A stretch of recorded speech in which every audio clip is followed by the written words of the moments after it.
ಆತ್ಮೀಯ ಸ್ನೇಹಿತರೆ, MNS ಅಕಾಡೆಮಿಗೆ ಸ್ವಾಗತ. ಸ್ನೇಹಿತರೆ, ಮುಂಬರುವ ನೇಮಕಾತಿ ಪರೀಕ್ಷೆಯಾದಂಥ ಶಿಕ್ಷಕರ ನೇಮಕಾತಿಯ ಸ್ಪರ್ಧಾತ್ಮಕ ಪರೀಕ್ಷೆಗೆ ಅತ್ಯಂತ ಉಪಯುಕ್ತವಾಗುವ ಪೇಪರ್ 1 ಅಥವಾ ಪತ್ರಿಕೆ 1ರ ಟಾಪ್ 35 ಪ್ರಶ್ನೆಗಳ ವಿಡಿಯೋವನ್ನು ನಿಮಗಾಗಿ ತಂದಿದ್ದೇವೆ. ಈ ವಿಡಿಯೋದಲ್ಲಿ ಅರ್ಥಶಾಸ್ತ್ರ, ಭಾರತ ಸಂವಿಧಾನ, ಇತಿಹಾಸ ಹಾಗೆ ಭೂಗೋಳಕ್ಕೆ ಸಂಬಂಧಪಟ್ಟ ಬಹುಮುಖ್ಯ ಪ್ರಶ್ನೆಗಳಿರುವುದರಿಂದ ಈ ವಿಡಿಯೋವನ್ನು ಕೊನೆಯವರೆಗೂ ವೀಕ್ಷಿಸಿ. ಹಾಗೆ ನಮ್ಮ ಪ್ರಯತ್ನ ಇಷ್ಟವಾದಲ್ಲಿ ನಮ್ಮ MNS ಅಕಾಡೆಮಿ ಚಾನಲ್ ಅನ್ನು ಸಬ್ಸ್ಕ್ರೈಬ್ ಮಾಡಿ, ಲೈಕ್ ಮಾಡಿ, ಈ ವಿಡಿಯೋವನ್ನು ನಿಮ್ಮ ಸ್ನೇಹಿತರಿಗೂ ಕೂಡ ಶೇರ್ ಮಾಡಿ.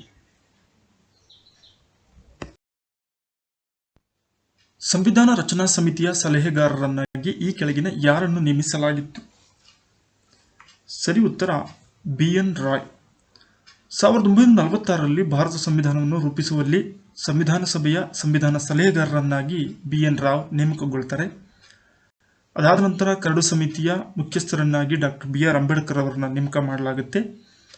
1949 ನವೆಂಬರ್ 26ರಂದು ಭಾರತ ಸಂವಿಧಾನವನ್ನು ಅಂಗೀಕರಿಸಲಾಯಿತು. ಜನವರಿ 26, 1950ರಲ್ಲಿ ಸಂವಿಧಾನ ಜಾರಿಗೆ ಬಂದಿತು.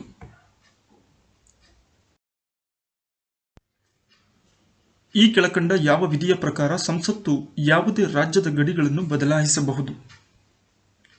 ಇದರ ಬಗ್ಗೆ ತಿಳಿಸುವಂತಹ ಆರ್ಟಿಕಲ್ ಸಂಖ್ಯೆ 3, ಆರ್ಟಿಕಲ್ 3ನೇ ವಿಧಿ ಏನಿದೆ, ಹೊಸ ರಾಜ್ಯಗಳ ಸ್ಥಾಪನೆ ಮತ್ತು ರಾಜ್ಯಗಳ ಗಡಿಗಳನ್ನು ನಿರ್ಧರಿಸುವಂತಹ ಅಧಿಕಾರ ಸಂಸತ್ತಿಗೆ ಇದೆ ಅನ್ನುವಂತಹ ಮಾಹಿತಿಯನ್ನು ತಿಳಿಸುತ್ತದೆ. ಈ ಕೆಳಕಂಡ ಯಾವ ತಿದ್ದುಪಡಿಯಿಂದ ದಾದ್ರಾ ನಗರ್ ಹವೇಲಿ ಕೇಂದ್ರಾಡಳಿತ ಪ್ರದೇಶವಾಗಿ ರೂಪುಗೊಂಡಿತು? 10ನೇ ತಿದ್ದುಪಡಿ 1961. ಇದರ ಅನ್ವಯ ದಾದ್ರಾ ಮತ್ತು ನಗರ್ ಹವೇಲಿಯನ್ನ 7ನೇ ಕೇಂದ್ರಾಡಳಿತ ಪ್ರದೇಶವಾಗಿ ರಚನೆಯನ್ನ ಮಾಡಲಾಯಿತು. ರಾಜ್ಯಸಭಾ ಸದಸ್ಯರ ಚುನಾವಣಾ ವಿಧಾನವನ್ನು ಈ ಕೆಳಕಂಡ ಯಾವ ದೇಶದ ಸಂವಿಧಾನದಿಂದ ಎರವಲು ಪಡೆಯಲಾಗಿದೆ? ಸರಿ ಉತ್ತರ ದಕ್ಷಿಣ ಆಫ್ರಿಕಾ ಸಂವಿಧಾನ. ರಾಜ್ಯಸಭೆಯನ್ನ ಶಾಶ್ವತ ಸದನ ಅಂತ ಕರೀತಾರೆ. ಈ ಒಂದು ರಾಜ್ಯಸಭೆಗೆ ಸದಸ್ಯರನ್ನ ಆಯ್ಕೆ ಮಾಡುವಂತಹ ಚುನಾವಣಾ ವಿಧಾನಕ್ಕೆ ಸಂಬಂಧಪಟ್ಟಂತಹ ಮಾಹಿತಿಯನ್ನ ದಕ್ಷಿಣ ಆಫ್ರಿಕಾ ಸಂವಿಧಾನದಿಂದ ಎರವಲಾಗಿ ಪಡೆದು ಭಾರತ ಸಂವಿಧಾನದಲ್ಲಿ ಅಳವಡಿಸಲಾಗಿದೆ. ಕೇಂದ್ರ ಶಾಸಕಾಂಗ ಮತ್ತು ರಾಜ್ಯ ಶಾಸನಗಳ ನಡುವೆ ವಿವಾದ ಉದ್ಭವಿಸಿದ್ದಲ್ಲಿ ಕೇಂದ್ರ ಶಾಸನ ಸ್ಥಿರವಾಗಿರುವುದು, ಇದಕ್ಕೆ ಅವಕಾಶ ಮಾಡಿಕೊಟ್ಟಿರುವ ಸಂವಿಧಾನದ ಅನುಚ್ಛೇದ ಯಾವುದು? ಸರಿ ಉತ್ತರ 254ನೇ ಸಂವಿಧಾನದ ವಿಧಿ ಏನಿದೆ, ಕೇಂದ್ರ ಶಾಸಕಾಂಗ ಮತ್ತು ರಾಜ್ಯ ಶಾಸನಗಳ ನಡುವೆ ವಿವಾದಗಳು ಉದ್ಭವಿಸಿದಲ್ಲಿ ಆಗ ಕೇಂದ್ರ ಶಾಸನದ ನಿರ್ಧಾರ ಏನಾಗಿರುತ್ತೆ ಅದೇ ಅಂತಿಮವಾಗಿರುತ್ತೆ ಅನ್ನುವಂಥದ್ದನ್ನ ತಿಳಿಸಿಕೊಡುವಂಥದ್ದು ಸಂವಿಧಾನದ 254ನೇ ವಿಧಿ. ಸಂವಿಧಾನದ ಭಾಗ 15 ಈ ಕೆಳಕಂಡ ಯಾವುದಕ್ಕೆ ಸಂಬಂಧಿಸಿದೆ? ಸರಿ ಉತ್ತರ ಚುನಾವಣೆಗಳು. 324ನೇ ವಿಧಿ ಅನ್ವಯ ಭಾರತದಲ್ಲಿ ಚುನಾವಣೆಗಳು ನಡೆಯುವಂಥ ಪ್ರಕ್ರಿಯೆ, ಅದು ಸಂಸತ್ತಿಗಿರಬಹುದು, ರಾಜ್ಯ ವಿಧಾನಸಭೆಗಳಿಗಿರಬಹುದು, ರಾಷ್ಟ್ರಪತಿ ಚುನಾವಣೆಗಳು ಮತ್ತು ಉಪರಾಷ್ಟ್ರಪತಿ ಚುನಾವಣೆಗಳು, ಇವೆಲ್ಲವುಗಳ ಬಗ್ಗೆ ನಾವು ಸಂವಿಧಾನದ ಭಾಗ 15ರಲ್ಲಿ ನೋಡುತ್ತೇವೆ. ನಮ್ಮ ದೇಶದ ಪ್ರಥಮ ಶಿಕ್ಷಕಿಯಾಗಿ ಕಾರ್ಯನಿರ್ವಹಿಸಿದ ಮಹಿಳೆ ಯಾರು? ಯಾರನ್ನ ಭಾರತದ ಪ್ರಥಮ ಶಿಕ್ಷಕಿ ಅಂತ ಕರೀತಾರೆ? ಸರಿ ಉತ್ತರ ಸಾವಿತ್ರಿಬಾಯಿ ಫುಲೆ. ಜ್ಯೋತಿಬಾ ಫುಲೆ ಸಮಾಜ ಸುಧಾರಕರಾಗಿದ್ದಂತಹ ಜ್ಯೋತಿಬಾ ಫುಲೆರವರ ಪತ್ನಿಯಾಗಿದ್ದು ಇವರು ಮೊಟ್ಟ ಮೊದಲ ಭಾರತದ ಶಿಕ್ಷಕಿಯಾಗಿ ಕರ್ತವ್ಯವನ್ನು ನಿರ್ವಹಿಸಿದ್ದರು. ಭಾರತದ ರಾಷ್ಟ್ರೀಯ ಆದಾಯಕ್ಕೆ ಅತಿ ಹೆಚ್ಚಿನ ಕೊಡುಗೆ ನೀಡುವ ಕ್ಷೇತ್ರ ಯಾವುದು? ಆರ್ಥಿಕತೆಯಲ್ಲಿ ನಾವು 3 ವಲಯಗಳನ್ನಾಗಿ ವಿಂಗಡಣೆ ಮಾಡ್ತೀವಿ: ಪ್ರಾಥಮಿಕ ವಲಯ, ದ್ವಿತೀಯ ವಲಯ ಮತ್ತು ತೃತೀಯ ವಲಯ. ಇದರಲ್ಲಿ ರಾಷ್ಟ್ರೀಯ ಆದಾಯಕ್ಕೆ ಅತಿ ಹೆಚ್ಚಿನ ಕೊಡುಗೆಯನ್ನು ನೀಡುವಂತಹ ಕ್ಷೇತ್ರ ತೃತೀಯ ವಲಯವಾಗಿದ್ದು ಇದನ್ನು ಸೇವಾ ವಲಯ ಅಂತಲೂ ಕೂಡ ಕರಿತೀವಿ. ಸೇವಾ ಕ್ಷೇತ್ರದಿಂದ ಹೆಚ್ಚಿನ ಪ್ರಮಾಣದಲ್ಲಿ ದೇಶಕ್ಕೆ ಆದಾಯ ಬರುತ್ತದೆ. ಈ ಕೆಳಗಿನ ಯಾವುದು ಮಾನ್ಸೂನ್ ಪ್ರದೇಶದಲ್ಲಿ ಬರುವುದಿಲ್ಲ? ನೀಡಿರುವಂಥದ್ರಲ್ಲಿ ಅಮೆರಿಕದ ದಕ್ಷಿಣ ಭಾಗ ಏನಿದೆ ಇದು ಮಾನ್ಸೂನ್ ವಾಯುಗುಣ ಪ್ರದೇಶದ ವ್ಯಾಪ್ತಿಯಲ್ಲಿ ಬರದೇ ಇರುವಂತಹ ಪ್ರದೇಶವಾಗಿದೆ. ರಾಜ್ಯದ ಆಡಳಿತ, ಆರ್ಥಿಕ, ಸಾಮಾಜಿಕ ಬೆಳವಣಿಗೆ ಇಲಾಖೆಗಳು ಹಾಗೂ ಜಿಲ್ಲಾವಾರು ಸಮಗ್ರ ಮಾಹಿತಿ ಒದಗಿಸುವಂಥ ಕರ್ನಾಟಕ ರಾಜ್ಯ ಪತ್ರ ಏನಿದೆ ಈಗ ಬದಲಾಗಿ ಇನ್ನು ಮುಂದೆ ಅಂತರ್ಜಾಲದಲ್ಲಿ ಪ್ರಕಟವಾಗಲಿದೆ. ಇದನ್ನು ಮೊದಲ ಬಾರಿಗೆ ಯಾವ ವರ್ಷ ಪ್ರಕಟಿಸಲಾಯಿತು? ಇದಕ್ಕೆ ಸರಿ ಉತ್ತರ 1866ರಲ್ಲಿ ಕರ್ನಾಟಕ ರಾಜ್ಯ ಪತ್ರವನ್ನು ಪ್ರಥಮ ಬಾರಿಗೆ ಪ್ರಕಟಿಸಲಾಗಿತ್ತು. ಇತ್ತೀಚೆಗೆ ಈ ಕೆಳಗಿನ ಯಾವ ರಾಜ್ಯದ ಸಾಂಪ್ರದಾಯಿಕ ನೃತ್ಯವು ಹೊಸ ಗಿನ್ನಿಸ್ ದಾಖಲೆಯನ್ನು ನಿರ್ಮಿಸಿದೆ? ನಾಗಾಲ್ಯಾಂಡ್ ರಾಜ್ಯದ ಬುಡಕಟ್ಟು ಜನರು ಮಾಡುವಂತಹ ಕೊನ್ಯಾಕ್ ಎನ್ನುವಂತಹ ಸಾಂಪ್ರದಾಯಿಕ ನೃತ್ಯ ಏನಿದೆ ಇದು ಗಿನ್ನಿಸ್ ದಾಖಲೆಗೆ ಸೇರ್ಪಡೆಯಾಗಿದೆ.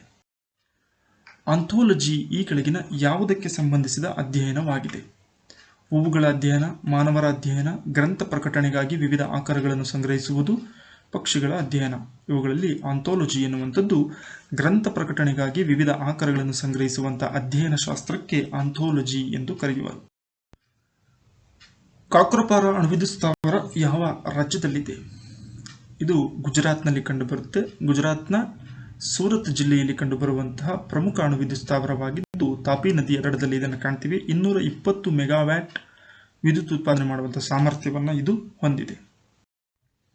ಭೂಮಿಯ ಮೇಲೆ ಕಳೆದ 200 ವರ್ಷಗಳಿಂದ ಮಳೆ ಬೀಳದ ಪ್ರದೇಶ ಎಲ್ಲಿದೆ? ಇದಕ್ಕೆ ಸರಿ ಉತ್ತರ ಅಟಕಾಮ ಮರುಭೂಮಿ. ದಕ್ಷಿಣ ಅಮೆರಿಕ ಭೂಖಂಡದಲ್ಲಿರುವಂತಹ ಒಂದು ವಿಶಾಲವಾದಂತಹ ಒಣ ಪೀಠಭೂಮಿಯಾಗಿದ್ದು ಈ ಪ್ರದೇಶವು ಜಗತ್ತಿನಲ್ಲಿ ಅತಿ ಹೆಚ್ಚು ವರ್ಷಗಳಿಂದ ಮಳೆಯನ್ನು ಕಾಣದಂತಹ ಪ್ರದೇಶವಾಗಿದೆ. ಈ ಕೆಳಕಂಡವುಗಳಲ್ಲಿ ಯಾವುದು ಭಾರತದ ಪ್ರಮುಖ ಜೀವ ವೈವಿಧ್ಯ ತಾಣಗಳಾಗಿವೆ? ನೀಡಿರುವಂಥದ್ರಲ್ಲಿ ಪಶ್ಚಿಮ ಘಟ್ಟಗಳು, ಈಶಾನ್ಯ ಹಿಮಾಲಯಗಳು, ಪಶ್ಚಿಮ ಹಿಮಾಲಯಗಳು. 4ನೇ ಆಯ್ಕೆ ಈ ಮೇಲಿನ ಎಲ್ಲವೂ ಅಂತಿದೆ. ಇದಕ್ಕೆ ಸರಿ ಉತ್ತರ ಮೇಲಿನ ಎಲ್ಲವೂ. ಪಶ್ಚಿಮ ಘಟ್ಟಗಳು, ಈಶಾನ್ಯ ಹಿಮಾಲಯಗಳು, ಪಶ್ಚಿಮ ಹಿಮಾಲಯಗಳು ಇವೆಲ್ಲವೂ ಸಮೇತ ಪ್ರಮುಖ ಜೀವ ವೈವಿಧ್ಯ ತಾಣಗಳಾಗಿವೆ. ಬಯೋಡೈವರ್ಸಿಟಿ ಹಾಟ್ಸ್ಪಾಟ್ಸ್ ಅಂತ ಕರಿತೀವಿ. ಆದಿ ಮಹೋತ್ಸವದ 4ನೇ ಆವೃತ್ತಿಯನ್ನು ದೆಹಲಿಯಲ್ಲಿ ಯಾವ ಸಚಿವಾಲಯವು ಸಂಘಟಿಸಿತು? ಬುಡಕಟ್ಟು ವ್ಯವಹಾರಗಳ ಸಚಿವಾಲಯ ಏನಿದೆ ಇದು ಬುಡಕಟ್ಟು ಜನಾಂಗಕ್ಕೆ ಸಂಬಂಧಪಟ್ಟಂತಹ ಅಭಿವೃದ್ಧಿಗಾಗಿ ಕೈಗೊಂಡಂತಹ ಆದಿ ಮಹೋತ್ಸವ ಕಾರ್ಯಕ್ರಮದ 4ನೇ ಆವೃತ್ತಿಯನ್ನು ದೆಹಲಿಯಲ್ಲಿ ಕೈಗೊಂಡಿತ್ತು.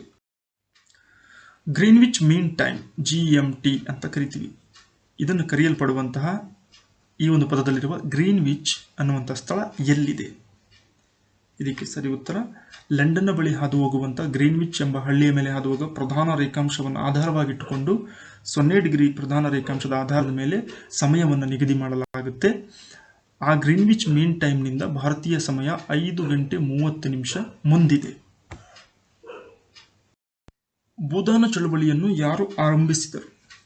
ಇದಕ್ಕೆ ಸರಿ ಉತ್ತರ ಆಚಾರ್ಯ ವಿನೋಬಾ ಭಾವೆಯವರು ಈಗಿನ ತೆಲಂಗಾಣದ ಪೂಚಂಪಳ್ಳಿಯಲ್ಲಿ 1951ನೇ ಇಸ್ವಿಯಲ್ಲಿ ಭೂದಾನ ಚಳವಳಿಯನ್ನು ಆರಂಭಿಸಿದ್ದರು. ಆಯುಷ್ಮಾನ್ ಭಾರತ್ ಯೋಜನೆಯ ಅನುಷ್ಠಾನದಲ್ಲಿ ಯಾವ ರಾಜ್ಯವು ಅತ್ಯುನ್ನತ ಸ್ಥಾನದಲ್ಲಿದೆ? ಕೇಂದ್ರ ಸರ್ಕಾರದ ಅತ್ಯಂತ ಪ್ರಮುಖವಾದಂತಹ ಆರೋಗ್ಯಕ್ಕೆ ಸಂಬಂಧಪಟ್ಟ ಆಯುಷ್ಮಾನ್ ಯೋಜನೆಯನ್ನು ಅನುಷ್ಠಾನಗೊಳಿಸುವಲ್ಲಿ ಮೊದಲ ಸ್ಥಾನದಲ್ಲಿರುವಂತಹ ರಾಜ್ಯ ಗುಜರಾತ್ ರಾಜ್ಯವಾಗಿದೆ. ಸಾತ್ಪುರ ಪರ್ವತ ಶ್ರೇಣಿಯ ಅತ್ಯುನ್ನತ ಶಿಖರ ಯಾವುದು? ಇದಕ್ಕೆ ಸರಿ ಉತ್ತರ ಧೂಪ್ಗರ್ ಅನ್ನುವಂಥದ್ದು. ಈ ಧೂಪ್ಗರ್ ಅನ್ನುವಂತಹ ಶಿಖರ ಏನಿದೆ ಸಾತ್ಪುರ ಪರ್ವತ ಶ್ರೇಣಿಗಳಲ್ಲಿ ಬರುವಂತಹ ಅತ್ಯಂತ ಎತ್ತರವಾದಂತಹ ಪರ್ವತ ಶಿಖರವಾಗಿದ್ದು 1350 ಮೀಟರ್ ಎತ್ತರವಾಗಿದೆ. ಅಡಿ ಲೆಕ್ಕದಲ್ಲಿ ಹೇಳೋದಾದರೆ 4430 ಅಡಿಗಳಷ್ಟು ಎತ್ತರವಾಗಿದೆ. ಮಾಂಟೆಗೊ ಚೇಮ್ಸ್ಫೋರ್ಡ್ ರವರ ವರದಿಯನ್ನಾಧರಿಸಿ ಬ್ರಿಟಿಷ್ ಸಂಸತ್ತಿನಲ್ಲಿ ಪಾಸಾದ ಮಸೂದೆಯನ್ನು ಏನೆಂದು ಕರೆಯಲಾಯಿತು? ಇದಕ್ಕೆ ಸರಿ ಉತ್ತರ 1919ರ ಭಾರತ ಸರ್ಕಾರದ ಕಾಯ್ದೆ ಏನಿದೆ ಮಾಂಟೆಗೊ ಚೇಮ್ಸ್ಫೋರ್ಡ್ ರವರ ವರದಿಯನ್ನು ಆಧರಿಸಿ ಇದನ್ನು ಜಾರಿಗೆ ತರಲಾಗಿತ್ತು. ಇದಕ್ಕೆ ಇನ್ನೊಂದು ಹೆಸರು 1919ರ ಭಾರತ ಸರ್ಕಾರ ಕಾಯ್ದೆ. ಇದು ಭಾರತದಲ್ಲಿ ಅಧಿಕೃತವಾಗಿ ಜಾರಿಗೆ ಬಂದಿದ್ದು 1921ರಲ್ಲಿ. ಟಿಪ್ಪುವಿನ ಮರಣಾನಂತರ ಮೈಸೂರಿನ ಪ್ರದೇಶವನ್ನು ವಿಭಜಿಸುವ ತಮ್ಮ ಪ್ರದೇಶಗಳಿಗೆ ಸೇರ್ಪಡೆ ಮಾಡಿಕೊಳ್ಳುವ ಯೋಜನೆಯಲ್ಲಿ ಭಾಗಿಯಾಗಿದ್ದ ಅಂತಹ ಶಕ್ತಿಗಳಲ್ಲಿ ಈ ಕೆಳಗಿನ ಯಾರು ಸೇರಿರಲಿಲ್ಲ? ಇದಕ್ಕೆ ಸರಿ ಉತ್ತರ ಆರ್ಕಾಟಿನ ನವಾಬ. ಟಿಪ್ಪುವಿನ ಮರಣಾನಂತರ ಮೈಸೂರಿಗೆ ಸಂಬಂಧಪಟ್ಟಂತಹ ಪ್ರದೇಶಗಳನ್ನು ವಿಭಜನೆ ಮಾಡುವಂತಹ ಅಥವಾ ತಮ್ಮ ಸಾಮ್ರಾಜ್ಯಕ್ಕೆ ಸೇರ್ಪಡೆ ಮಾಡಿಕೊಳ್ಳುವಂತಹ ಯೋಜನೆಯನ್ನು ರೂಪಿಸಿದಂತಹ ಪ್ರಮುಖರಲ್ಲಿ ಹೈದರಾಬಾದಿನ ನಿಜಾಮರು, ಮರಾಠರು ಮತ್ತು ಬ್ರಿಟಿಷರು. ಆರ್ಕಾಟಿನ ನವಾಬ ಇದರಲ್ಲಿ ಭಾಗವಹಿಸಿರಲಿಲ್ಲ. ನಮ್ಮ ರಾಜ್ಯದಲ್ಲಿ ಪ್ರಜಾಪ್ರತಿನಿಧಿ ಸಭೆ ಸ್ಥಾಪಿತವಾದಂತಹ ವರ್ಷ ಯಾವುದು? ಮೈಸೂರು ರಾಜರ ಆಳ್ವಿಕೆಯ ಕಾಲಾವಧಿಯಲ್ಲಿ ಇದು ಜಾರಿಗೆ ಬರುತ್ತೆ. ಪೀಪಲ್ಸ್ ರೆಪ್ರೆಸೆಂಟೇಟಿವ್ ಕಮಿಟಿ ಅಂತೇಳಿ 1881ರಲ್ಲಿ. ಆಗ ಮೈಸೂರಿನ ದಿವಾನರಾಗಿದ್ದಂಥವರು ವಿ ರಂಗಾಚಾರ್ಯರವರು. ಬೆಟ್ಟ ಹತ್ತುವ ವ್ಯಕ್ತಿಯು ನಡೆಯುವಾಗ ಮುಂದೆ ಬಾಗಲು ಕಾರಣವೇನು? ಇದಕ್ಕೆ ಸರಿ ಉತ್ತರ ಶರೀರದ ಸಮತೋಲನವನ್ನು ಕಾಪಾಡಿಕೊಳ್ಳೋದಕ್ಕೋಸ್ಕರ ಈ ರೀತಿ ಪ್ರಕ್ರಿಯೆ ನಡೆಯುತ್ತದೆ. ಮಾರ್ಚ್ 21 ವಿಶ್ವ ಅರಣ್ಯ ದಿನವಾಗಿದೆ. ಈ ಒಂದು ದಿನಾಚರಣೆಯನ್ನು ಆಚರಿಸುವ ಪದ್ಧತಿ ಜಾರಿಗೆ ಬಂದಂತಹ ವರ್ಷ ಯಾವುದು? ಸರಿ ಉತ್ತರ 2012ರಲ್ಲಿ ವಿಶ್ವ ಅರಣ್ಯ ದಿನವನ್ನು ಘೋಷಣೆ ಮಾಡಲಾಯಿತು. ಅದರಂತೆ ಪ್ರತಿ ವರ್ಷ ಮಾರ್ಚ್ 21ರಂದು ವಿಶ್ವ ಅರಣ್ಯ ದಿನವನ್ನು ಆಚರಿಸುತ್ತಾರೆ. ಸರಿ ಹೊಂದಿಸಿ. Babylon Iraq, Bethlehem Israel, Medina Saudi Arabia, Herat Afghanistan.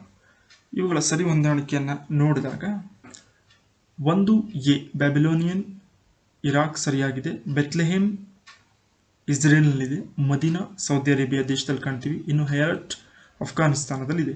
ABCD ಸರಿಯಾದಂತಹ ಹೊಂದಾಣಿಕೆಯನ್ನೇ ಕೊಟ್ಟಿದ್ದಾರೆ.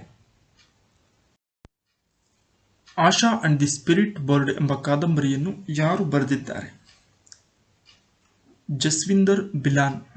ಭಾರತದ ಪ್ರಮುಖ ಕಾದಂಬರಿಕಾರರಲ್ಲಿ ಒಬ್ಬರಾದಂತಹ ಜಸ್ವಿಂದರ್ ಬಿಲಾನ್ ರವರು ಬರೆದಂತಹ ಪ್ರಮುಖ ಕಾದಂಬರಿಗಳಲ್ಲಿ Asha and the spirit bird 2020ನೇ ಇಸ್ವಿಯಲ್ಲಿ tamarind and the star of the east ಎನ್ನುವಂತಹ ಕೃತಿಯನ್ನು ರಚನೆ ಮಾಡಿದ್ದಾರೆ.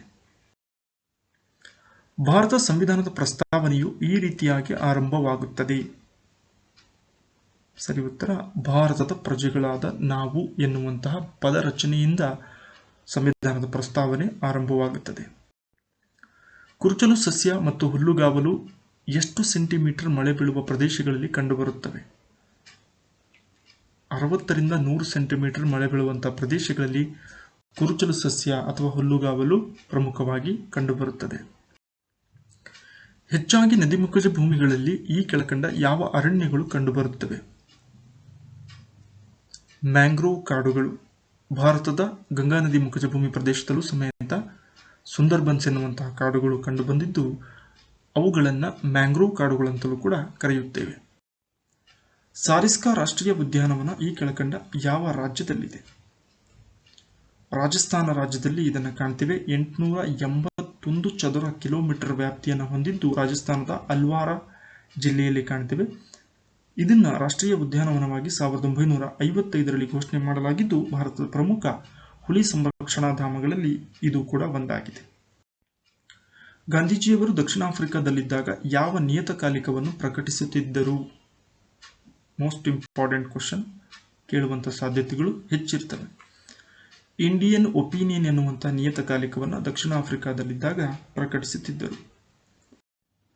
ಡಕ್ವರ್ತ್ ಲೂಯಿಸ್ ನಿಯಮದ ಪ್ರಕಾರ ಯಾವ ಕ್ರೀಡೆಗೆ ಸಂಬಂಧಿಸಿದೆ ಅಂತ ಪ್ರಶ್ನೆ ಇತ್ತು. ಇದು ಕ್ರಿಕೆಟ್ನಲ್ಲಿ ಬಳಕೆಯಾಗುವಂತಹ ನಿಯಮವಾಗಿದೆ. ಕೊನೆಯ ಪ್ರಶ್ನೆ, ಯಾವ ಪರ್ವತವು ಏಷ್ಯಾ ಮತ್ತು ಯುರೋಪ್ ಖಂಡವನ್ನು ಬೇರ್ಪಡಿಸುತ್ತದೆ? ಸರಿ ಉತ್ತರ ಯೂರಲ್ ಪರ್ವತ. ಸೊ ಆದ್ದರಿಂದ ಯುರೇಷಿಯಾ ಅಂತ ಕರಿತೀವಿ ಈ ಒಂದು ಭಾಗವನ್ನು. ಯುರೋಪ್ ಮತ್ತು ಏಷ್ಯಾ ಖಂಡದ ಒಟ್ಟಾರೆ ಪ್ರದೇಶವನ್ನು ಯುರೇಷಿಯಾ ಅಂತಲೂ ಕೂಡ ಕರಿತೀವಿ. ಏಷ್ಯಾ ಮತ್ತು ಯುರೋಪ್ ಖಂಡವನ್ನು ಬೇರ್ಪಡಿಸಿರುವಂಥದ್ದು ಯೂರಲ್ ಪರ್ವತ ಶ್ರೇಣಿಗಳು.